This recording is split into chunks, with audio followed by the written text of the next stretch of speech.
Thank you Rina, very much for this workshop. Again, a lot. The way how to teach your child, not just like say, come and read. Just make a game to make him to be interesting how to do it. The way, I don't know what I'm going to say really, guys. But next year, just start at the on the beginning of the year instead of the end of the year. Now we think our children they're going to be like this. Even the useful of the things in the house, I always think all the time I must buy, but I know the lid of a yogurt, the lid of everything, it's like even the boxes, what I'm going to do with the boxes now. Thank you very much, guys. We're always thinking about the money.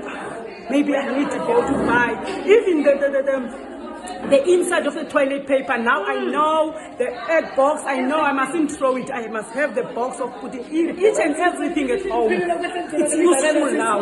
I was always putting the dustbin. Thank you, Rina, thank you very much. You are a star. Thank you. I want to say thank you very much.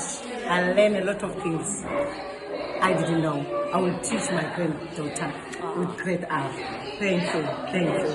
Thank you so much, Rina. Thank you so much. More grace and blessings upon your lives. And help to read must grow. Thank you so much. You've done a great job. Thank you so much.